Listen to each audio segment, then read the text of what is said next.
maybe worth, for those guys that are joining us tonight, and as a reminder to all of us, a reminder that we said last week, some of the rules at our table in the group discussion is, A, we get to have fun and laughter. B, we want to be as open and honest as we can. Thirdly, you're free to say anything, and you're free to say nothing in a group discussion. Judging by the noise levels last week, it didn't sound like too many people were saying nothing. So well done. And then we also picked a code word for each table. Does your table remember what its code word was? If you see somebody telling a story that's pushing you and you're just feeling for them, you're welcome to shout out that word. Whatever your version of the word asparagus was from the last time we did the marriage course. Last week we spoke about building firm foundations, and we said that we believe any couple can have a great marriage with three things: the right tools in the toolbox, a willingness by both parties to work hard at things, and thirdly, a little bit of divine help. That's why we pray before we start the talk. We need help. God, thank you for inventing love and romance. Please help us to live it out. We said last week as well that these, and I'm just recapping very briefly, these were the two things that help us build firm foundations. Number one, making time for each other. Now that should be a marriage-long habit, but in this course, we've sent out homework to give you something to do while you make time for each other. Out of interest, how many of you found time to do the homework this week? My goodness gracious me. That is a brilliant response. Well done. For those who didn't, I'm sure you can schedule double time to do double homework this coming week. It's never too late. And if your email address, if you didn't receive it, there's a page on the table for you just to correct your email address in case we made a typo with that. And the second thing we spoke about last week was nurturing each other. And we spoke about keeping each other's buckets full, the buckets that make us feel loved. So before I delve into tonight's subject, the art of communication, I thought we could do a little group exercise just to kind of click. You might have covered some of this already over supper, but it's an exercise that we call highlights and lowlights. And so what you do is, starting with a particular person, shoot around the table, and in the last 7 days, give one highlight and one lowlight of the last 7 days. If you can't really remember one, that's fine. Or if you don't want to share any of them, you're welcome to say pass. We'll give that a couple of minutes. Highlights and lowlights. On your sharks, get ready, go. If I could summarize the thought of tonight, it's this. Every marriage relationship is about connection. You can't quantify that easily, especially from the outside. People can look connected but not be connected. And it's even more difficult to properly quantify that from the inside. What makes us feel connected or makes us feel disconnected. But you sure as anything know when you've got high levels of connection. And boy, do you know it when you've got high levels of disconnection. And if marriage is about this feeling of connection, then surely communication is one of the most vital tools that we could have in our toolbox. Remember I said earlier that any marriage can work, we believe, with the right tools in the toolbox. And many of us arrive in marriage with these tools, maybe even an entire toolbox for communication, is not properly formed, particularly not with that person. We learn each other's styles of communication as we go along. Now, the exercises that we give out, that we do in the evenings, and the homework exercises are really designed to help us communicate, maybe asking questions a little bit differently. At our table last week after some of the exercises, I remember some of the couples saying, wow, we didn't expect those answers because the communication had just changed a little bit through the exercises. But speaking a little around communication tonight, I've got a little diagram that I'd like to work at for a bit. Communication requires three things. This is between any parties in the entire world, but especially in marriage. It requires a speaker.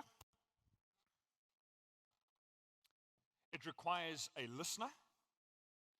And requires the message. You might like to add the medium of communication there as well. I thought this was quite a nice picture because it's very difficult to get the message over the string, but it is possible. For proper communication to work, all three have to have a tick next to them. The speaker needs to communicate clearly. The listener needs to be listening. And the message has to be carried across. Now, the message is verbal, but it's also non-verbal. There's multiple layers of the message going across, and some of us have got difficulty on this end when we're the speaker, the communicator. I guess pretty much all of us could do better with listening, and this is what we're going to be speaking about tonight, and ensuring that this message gets across. What is the message? Well, the message would include things like this: facts about me that I communicate to my spouse, facts about her, Jackie, that she's communicating to me, but it's more than facts. It relates to our experiences. It's part of the message we get to share and connect with. It relates to our thoughts. We're not talking about angry thoughts that are just shouted out. We speak about conflict next week. Just what are you thinking about? And when I say nothing much, that just doesn't seem like a satisfactory answer. We listened to a great, actually a guy came out to this church a few years ago, did a series called A Laugh Your Way to a Better Marriage. And he describes the difference between the male and the female brain. He says one of the distinctives of the male brain that the female brain doesn't have at all is that the male brain has got a little place in the middle that he referred to as the nothing box. And he said technically it is possible for a man to be sitting there thinking about nothing. And no woman could properly understand that because there's almost never a moment in her life where she's thinking about nothing. So she thinks he's lying to her or just trying to get out of talking about his thoughts. But anyway, when we do have thoughts, to be speaking about them. Another kind of message that we communicate is the message about our feelings, how we feel about things. And then at an even deeper level, our desires or our hopes and our dreams. I guess part of the question tonight is, does your spouse know about your experiences, about your thoughts, about your feelings, and about your hopes and dreams? How good are we at sharing, communicating it across, and listening backwards and forwards? The results of good communication. If, let's say I am as a communicator, as the speaker in a particular interaction, if I communicate well, the message gets through, Jackie is listening, and she feeds back in such a way that I think she got what I was saying. That entire interaction of good communication leaves me feeling understood. And as soon as I feel understood, I feel validated. I feel like I as a person have been validated. That's a way of saying I feel connected, or another way of saying I feel loved. Equally, if Jackie is sharing and I listen well, and as we get on, I'll be sharing some of my bad habits as well, but if I do manage to get it right and the message comes through clearly, she feels validated. She feels understood. Being understood means you feel validated. And validation is what keeps relationships connected. The opposite is, of course, true. When the message doesn't get through, when I miscommunicate or I'm not listening properly and there's a breakdown and I feel misunderstood, I feel invalidated, which in turn leaves me feeling disconnected. Did that summary make sense?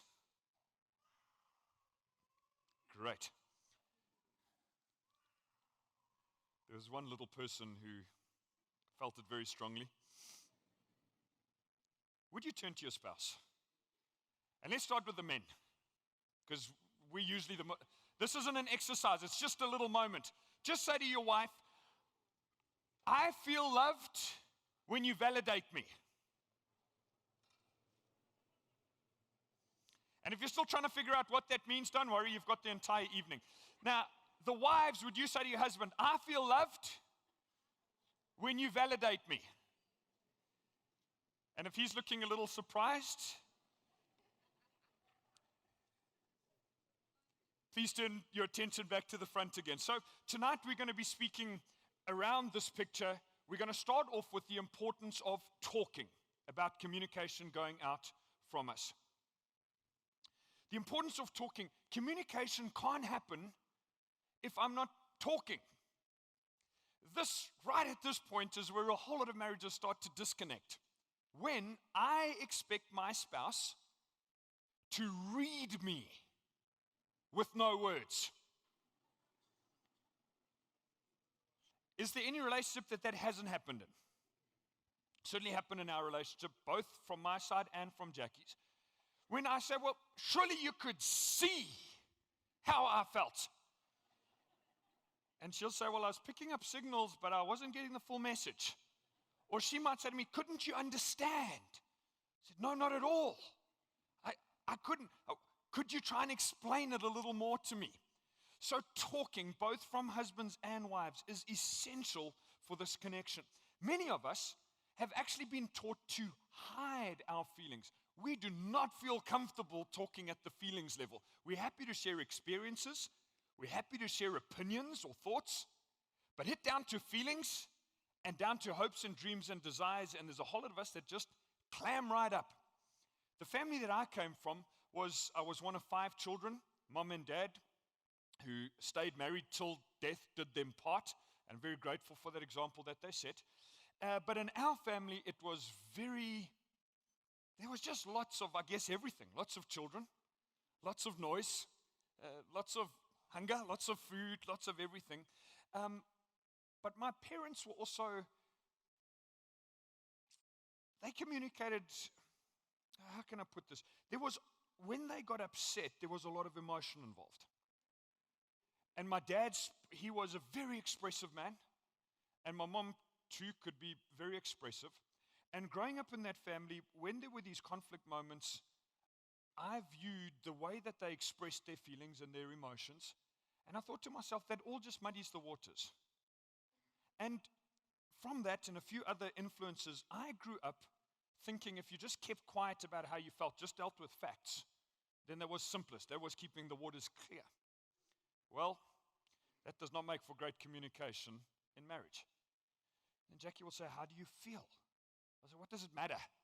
What's right and what's wrong, and let's sort this out. What it matters is that without me communicating about my feelings, about my hopes, about where I'm actually at, being vulnerable, being honest, being open, she can't be expected to possibly read that just by looking at me. If I'm not talking, if I'm not communicating. It takes courage to talk well, especially if we are wired to not communicate all that clearly. And chances are, if you've been married for more than about a week, if you're not a clear communicator, you've had some feedback on that subject from your spouse regarding different areas. There's some of us who, we know what we're feeling, we just don't express it well. But there are other people who actually have difficulty identifying what they're feeling. And if you Google, I'm telling you, you can find pages of words with just feeling words on it. We did a little exercise with our boys a little while back of printing one of these pages with just words describing emotions. And they would ask him, what are you feeling now? Nothing. Put the page down in front of them, say, pick 2 words from this page. And just by pointing, they could say they feel like that and like that. Generate some great discussion and change the language in our family to help us talk a little more around this feelings level, because I realized my deficits had fed through into my boys as well. And so here I am attempting to fix them. There's a handout on your table that we're going to do now, and it's a couples exercise, so we're going to turn and face each other. And I'd like to explain it before you charge. Coming on to that. We're going to do 2 exercises. We're going to do them back to back. The first exercise is on the page, and it's got the little guy standing in the middle and all the blocks around it. And the question of the exercise is this: what are some of the things that might keep me back from talking? It's quite interesting feedback in that circle. There's one block that says, down on the bottom left, it says, someone might laugh at me. If your spouse shares that with you, my suggestion, don't laugh. There's another block that says, I feel nervous that someone might get angry with me. Don't get angry at that moment, okay? Just, if you are answering first, take as much time as you need to answer that, and then your spouse, give them a chance. And then you might like to ask them, I never thought you felt like that. Could you discuss a little more? Once you've finished that exercise, I'm going to put the second one up on the screen. Just 2 questions for you to ask and answer between you as a married couple. Number 1, how do you feel when you are listened to? And how do you feel when you are not listened to? So this isn't rocket science. You could take a guess at some of these answers, but it's getting us talking. It's an exercise to help us with communication. Hi, everyone. You may have picked it up from what Steve's been saying so far, but I have no trouble communicating in terms of expressing how I'm feeling and saying exactly what's on my heart. And I've worked really hard in our marriage to sometimes not say what I'm feeling and to sometimes just keep quiet. But I recently heard something and it was very insightful. It was a comment that 60% of our communication is actually nonverbal. And I know it might sound like I'm contradicting what Steve's saying, but I often thought that I was having a minor victory when I kept quiet about how I was feeling about something, because as I said, I'm pretty expressive. But Steve would often, interestingly, pick up that something was very wrong anyway. And I know that happens for a lot of people, but it got me to thinking that this idea of needing to talk and that communication is about talking is really worth the effort and the attention, because if I can talk honestly, openly, and in a kind, loving way about how I'm feeling, then it won't come out non-verbally and it won't come out in a big explosion at a later point. And I realized that I was either exploding, as it were, or quietly exploding anyway. And both of those things can be damaging, and just we lose that closeness if we don't learn to communicate honestly and openly and kindly about how we're feeling. So we think we're kind of getting it right because we're keeping quiet, but that's not always the case. Does that make sense? And then just another little comment on that is that when we first got married, as Steve spoke about, he also has a nothing box, but he also often needs a bit of. Did that sound terrible? He spoke about men having a nothing box, but one of the other things that I really struggled with was that often he would keep quiet for a while when he was struggling with something that I had said, or he was just irritated, or something was happening that was a niggle, and he would need some time to think about it before he could communicate about it. And when we discussed it, his reason was because he didn't want to react in anger, but my feeling when he kept quiet was rejection. There's something I've done wrong and you're pushing me away. And it's two people trying to find each other, but interpreting things completely differently. And one of the things that we really found helpful, and just in case anyone has found that to be tricky in their marriage too, is that it helped me for Steve to say, I love you and I'm committed to working this out, but I just need a little bit of time to figure it out in my head how I'm feeling. And that really helped me, just the reassurance that he wasn't disappearing on me forever. He was just needing a bit of space. So that's just my thoughts. Brilliant. Thank you.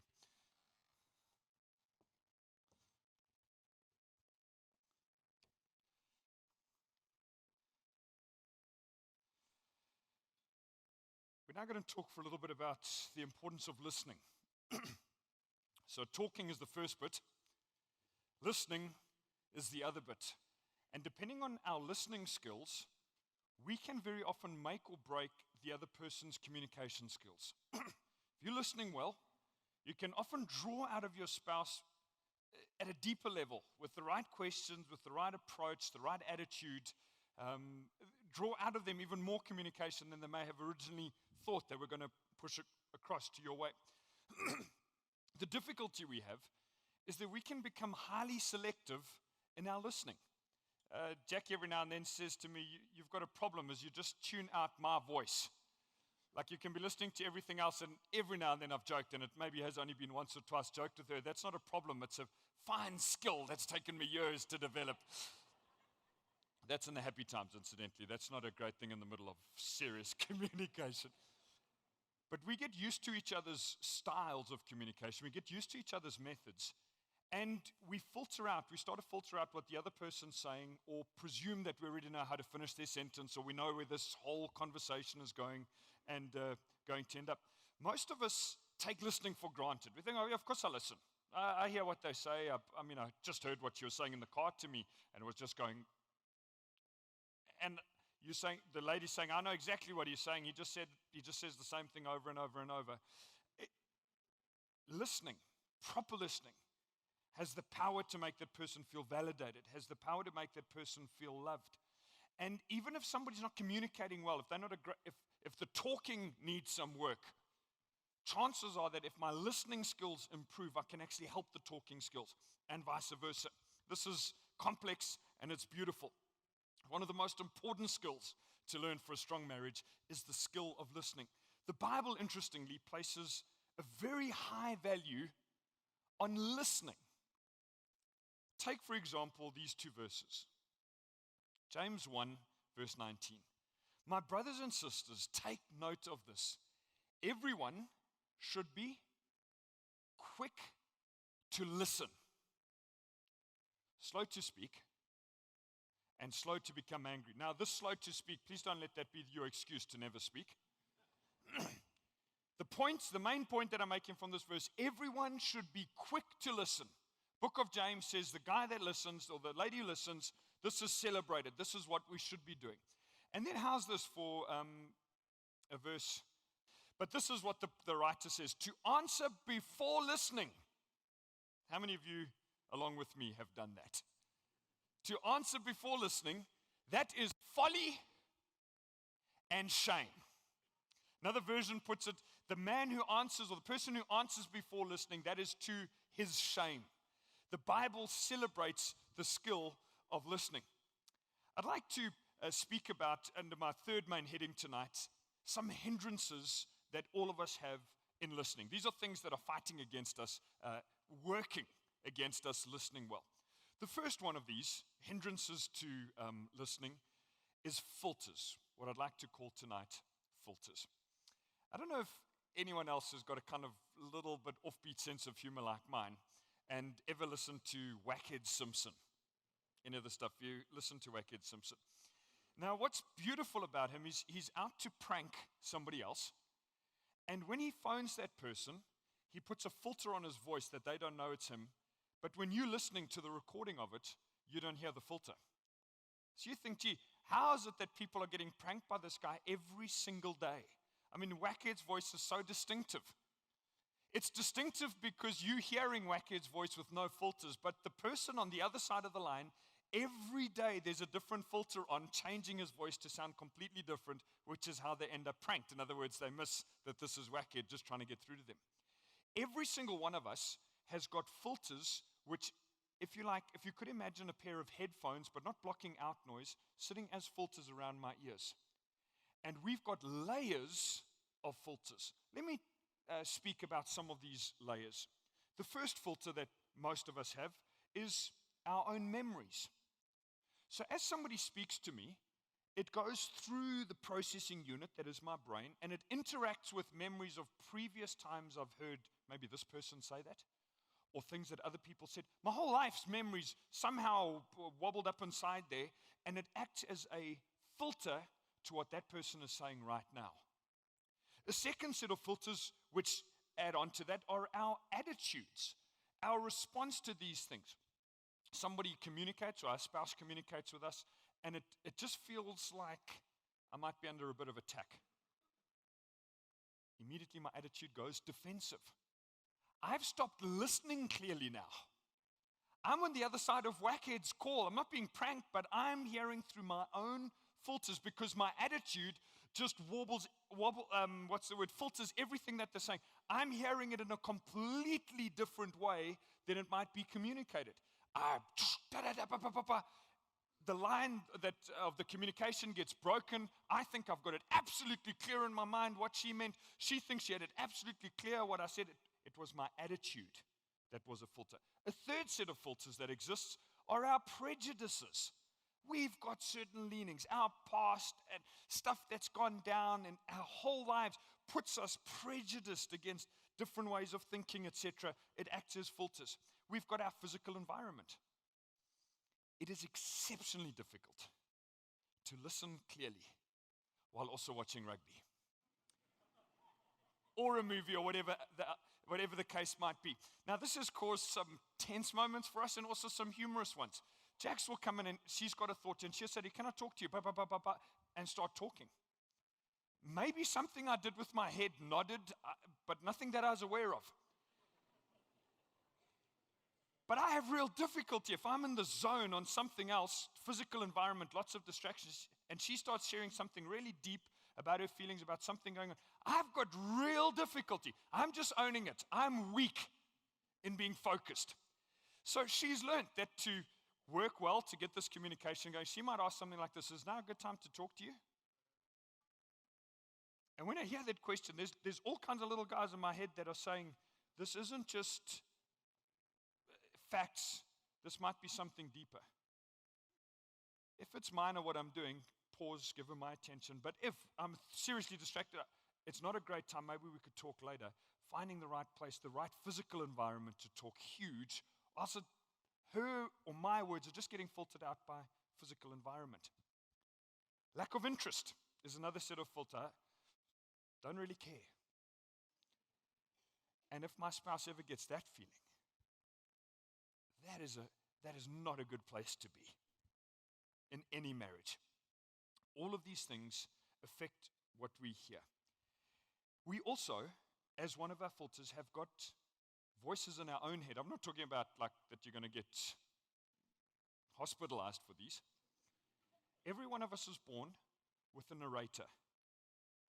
It's the storyteller in our own mind that is talking to us, interpreting all of our life.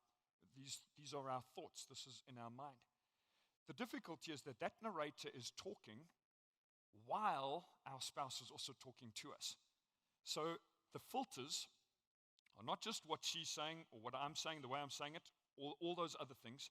It's also the narrator who's talking to me simultaneously in my own head. And that guy, or that girl, if you're a lady, that is a voice that's quite difficult to shut off. In other words, listening requires some focus, requires some attention. And this isn't always easy to do because life keeps moving on, which is why that time together we spoke about last week matters so much. Effective communication requires us to control the conversations going on in our own mind and try and get, this is what this person's actually saying and this is what it means. So the first thing that hinders listening skill are our filters. The second thing are our bad habits. As I say that, I'm guessing 80% of us say, well, I have no bad habits. That's great.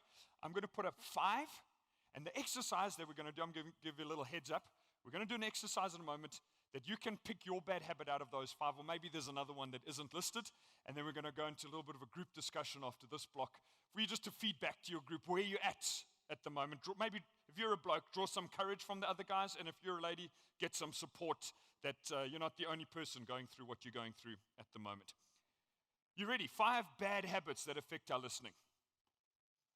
The reassurer. As someone starts communicating with you, the reassurer says, don't worry, it will all be okay. You're making too much of it. Don't worry, it's all going to be fine. Just out of interest, I'm not asking you to pin your husband or wife on this, but if out there you interact with somebody, you've got a genuine concern, you think you're communicating clearly, and that person just shuts it down with it's all going to be fine, how does that make you feel? Make you feel like $1 million, or does it make you feel just a bit frustrated? They weren't getting me. It's not all okay in my head right now. The second bad habit is the advice giver. Now, the chronic version of the advice giver doesn't even wait for you to talk. They just give you advice. You know what you should do. But like, well, I don't, and I didn't know I even had a problem in this area, but you know.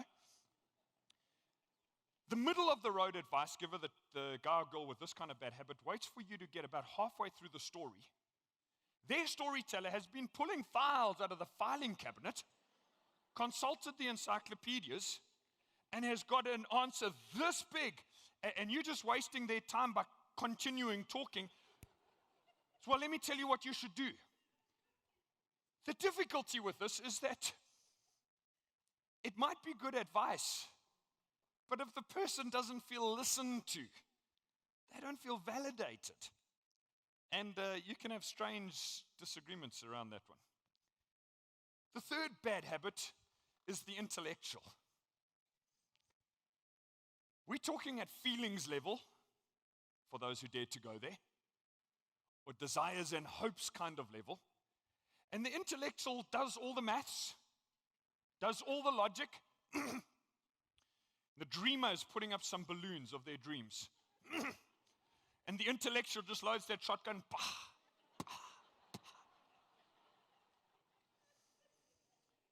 That will never work.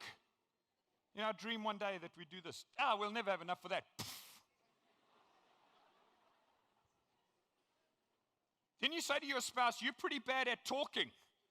They say, small wonder. Whenever I put something up, it just gets shut down before it even gets flight. Just this a little side note here. In some of our creative meetings that we have in the office or some of our get-togethers, wild ideas fly out. Wild ideas. And there's a lot of logic sitting around the table as well. People who have done lots of different things. So we've set ourselves this little rule. Is if it's a bad idea, just let it die natural death. You know, that balloon will just float off. It doesn't need to be shot down. It will just float. This is a bad habit. The intellectual, the logic, the maths, you know. The fourth bad habit is the deflector. It's a tricky old habit to fix, but not so difficult to identify from the outside. The conversation is going in this particular direction. The deflector has a thought over there and just takes the next off-ramp and says, yeah, you know, that's great, but you know, last week at work this happened and the next thing, and like, what did that have to do with what I was just saying? But the deflector has never got bad motives. So when they get asked, what does that have to do with it? Like, I was just trying to talk, you know. The guy on Monday night said we must just communicate. I'm just talking, just trying to do stuff. And then, okay, well, let's bring it back onto the N3. And the next off-ramp, shh. Sometimes this habit comes out of nervousness. It's like if I don't take the next off-ramp, I've got a bad feeling of where this freeway is taking me. The fifth bad habit is the interrupter. None of these habits, incidentally, come out of bad heart, but it can have bad effect. And the interrupter is listening to the narrator far above the person in front of them. And this has happened to all of us, I reckon, but we're looking for people who've got particularly bad habits. The interrupter, by and large, doesn't listen with the intent to understand. They listen with the intent to answer. This is huge.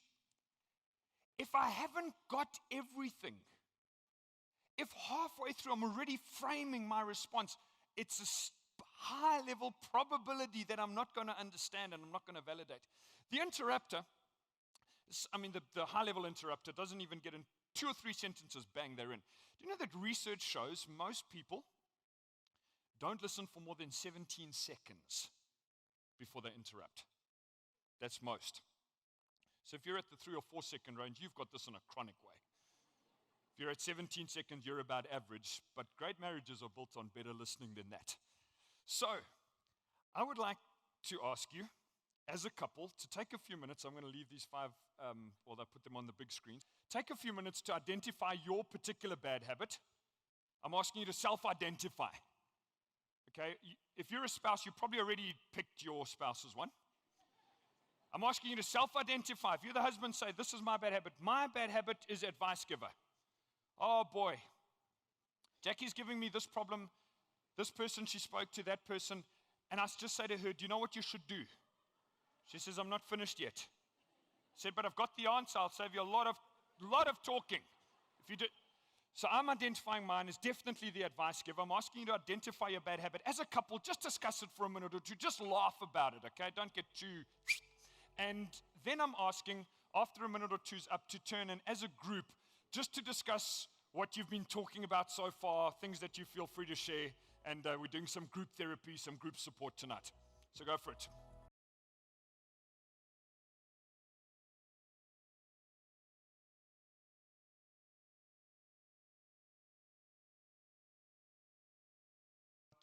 I'd like to use a picture or an exercise that you could do at home. Tonight it's going to be with a paper.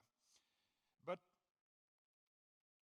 often when I speak to couples around the subject of marriage, usually we got to have that conversation around some level of crisis. It was clear that communication had broken down. Everybody acknowledged that. And as we start to talk, just by asking questions, actually, me not trying to come up with crazily good advice, is I've recommended this to a fair few people as what I've called candle time. And the way of doing it is to pick an object, in this case a candle, light it. You could use any object though. And whoever's holding the candle gets to talk. It's a way of helping the other person know that this is my chance to listen. And by holding that candle, it's working against the narrator in both of our heads that wants to interrupt, wants to give the advice. It's a way of listening. And when that candle's going, this is time to talk. This is time to really connect. Hopefully that builds habits that even without a candle, we learn these better skills of talking and listening to each other. All 5 of these principles would then take place during this candle conversation. The first one is to pay attention and don't interrupt. Now this happens at every level of conversation, but let's give it a context. Let's say that you're taking time as your regular date in a week or whenever you choose to have it, whatever time. And because it's a fairly safe space, your spouse just begins to talk about something. Or you've got a particular issue to discuss. It came up in heat, and you said wisely, why don't we rather discuss this because it's clear we don't see eye to eye. Why don't we wait for time of cool or time of peace, and then we take it out. So this issue is now part of the candle time discussion. Let's say that it's Jackie's turn to speak first. She was the person who raised it in the first place in this example. Is what I would do well to do is then pay attention and not interrupt. Just let her talk. One of the habits of the advice giver, as I mentioned earlier, is to just jump in there. I feel I've got the gist of it. The facts are on the table, and I'm hearing you. In my mind, I'm saying, well, I got it. Okay, what we need to do is, that doesn't leave her feeling validated. And this was through some trial and error, a lot of error, have come up with a little question that I get to ask. This may be in times when there's a bit of emotion or whatever the case. I'll ask her this. Are you just sharing this with me so that I know where you're at? Or are you looking for some advice at the end of it or a solution? Different situations will produce different answers. Sometimes she'll say to me, I just want to share. You must know the sense of relief I feel.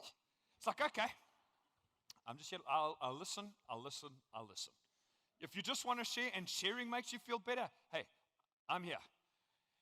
But if she says at the end of this, I really feel we do need advice or we need to find some kind of solution, okay, now the little problem solver in my brain starts working out. Incidentally, there was a guy who wrote a book called Men Are From Mars, Women Are From Venus. And as far as I know, it's not a Christian book, but it had a very good principle. He said all men and women come from different planets. Men are from Mars, women come from Venus. On Mars, when a Martian faces a big problem, invariably what they do, this is as a generalization, they withdraw into their cave, work on the solution, and when they have a possible solution, they come out and present it to all the other Martians, who might then comment on it, because it's a great privilege to be invited to comment on a solution on Mars. And then the guy, thumbs up, and off he goes. On Venus, things work very differently. Most women, again, as a generalization, if they're faced with a problem that feels complex or insoluble, will take that at the beginning stages to a lot of other Venetians, and together they'll pore over the problem from many different angles, supporting each other, talking, sharing, kind of connecting, and together come up with some kind of solution if one is even needed, or else just walk away feeling better from the act of sharing. The problem is when a Martian and a Venetian are married to each other. I like problem solving because I'm from Mars, but when I bring that to the table, and because Jax is from Venus, she's still sharing, the problem solving gets in the way. Equally, as she said earlier, if I'm sitting in the little cave of my brain trying to piece it together and I say I just need a little bit of time, a little bit of space is just what I need. To talk, it actually just makes it worse for me. So we need to find each other on these things, and we find each other by paying attention, by listening, not interrupting, getting where that person's at, giving them chance to express. Some spouses phrase their sentences more slowly than the other spouse. It's not an argument. This feels like a disadvantage. Like, I'm just trying to get the thoughts together. You already had me up in the dock, judge and jury. The whole case was sorted. I wasn't even sure what the case was, but I know I'm not feeling good about it. Not interrupting is a way of respecting. I'm giving you space to get your thoughts together and to put them before I just jump in there. The second principle of effective communication is to try and put yourself in their shoes. I've never been a woman. You'll be pleased to know. I do not naturally identify with what Jax is feeling or thinking. But by listening to her, I can say, what is it like to be in her shoes? Try and understand. She's never been a man.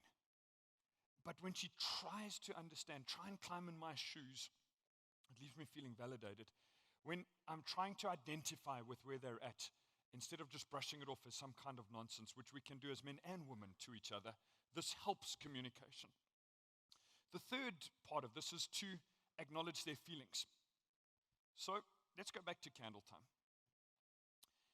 If he or she has the candle and is talking, I don't interrupt. At the end, if I reflect back on what they just said, it acknowledges their feelings. And reflection feels unnatural at first, but it goes something like this. She shares something with me. I don't jump in with a solution or how she should feel or how dumb it was or how. I just reflect back. I say, if I'm hearing you correctly, then what you are saying is ... And I try and repeat back to her the gist of what she's just said to me. That then gives her the opportunity to say, you missed it altogether. And I say, well, could you give it another shot?